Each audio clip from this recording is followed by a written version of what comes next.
right, Saving Private Ryan. First of all, how do you get cast in Saving Private Ryan? All right, so the first 3 movies, I have no intention of being an actor. I just want to like write and direct my little movies, and I'll play a part in them. But after my 3rd film, we have trouble getting financing for that film, and my agents say, you know, if you're going to continue to act in your movies, you should act in some studio films. You'll become more famous. It'll make it easier for us to get your films financed. After McMullen, I start getting acting offers for, you know, Hollywood films, but I know that I'm not really an actor yet. You know, Brothers McMullen, we shot 12 days. I worked as an actor in 7 of those. I have 7 days of acting experience. You know, I'm not ready to show up and act opposite real actors. Yeah. But after 3 films in 3 years, I felt a little bit more confident. I felt like I kind of got a handle on it. So I tell my agents, all right, I'll go up for some jobs. One of the first scripts I get is Private Ryan. And they originally tell me to look at the part of the Sarge that Tom Sizemore eventually played. When I read that part, I mean, that required some real acting. There was another part of the wise ass from Brooklyn. And I was like, you know, I don't think I have the chops for the Sarge, but I can definitely handle the wise ass from Brooklyn.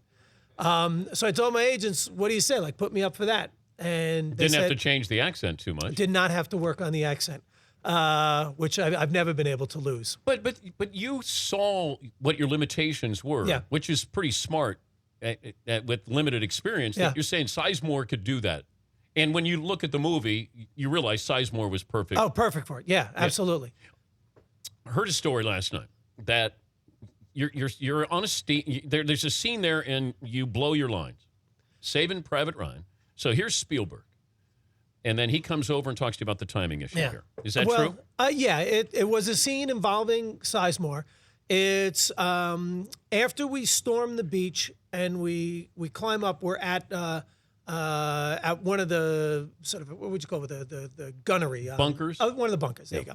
So there's a shot that starts on a crane looking out over Omaha Beach. We see all the the Higgins boats landing on the beach, explosions going on. The camera pulls back, and then it reveals, I think, like Giovanni Ribisi, then Adam Goldberg, and then it comes all the way to Hanks, and then lands on me. And the scene is supposed to be, I think Hanks hands me a grenade. I'm supposed to pull the pin as Sizemore sort of works off of the bunker. I'm supposed to toss it to him so he has a better vantage point to toss it into the bunker. That's the scene. Big shot. Yeah. It goes, Hanks pulls the pin, gives it to me. And you're amped. There's explosions going off. There's machine gun fire. Extras are running around. I take that grenade, and I'm jacked up. I throw it clear over Sizemore's head. Cut. Stephen pulls me over. He goes, hey, okay, Eddie, I don't want you to worry about it. All right, we'll get it again on the next one. But I just want you to know that shot cost more than your last movie. So. Does that make you more nervous? No, he was trying to relax you. No, he was trying to relax me. And Stephen's great. I mean, he was great with all of us. We were all, that whole cast, with the exception of the 2 Toms, we were all, actors who had only worked in indie films. Me, Barry Pepper, Giovanni, Adam Goldberg, Jeremy Davies. So this was all of our first studio film. We were all, big film buffs. All of us, some of us had made, Vin Diesel was another guy.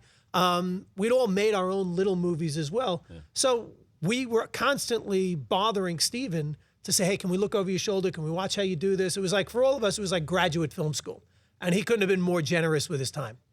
Tom Hanks, big deal. Big deal. Best guy there is in the business. Do you know, I was at the Academy Awards post-party at Saving Private Ryan. Oh, really? Yes. Where was that party? I don't know where it was, but it was a really... You were bombed. No.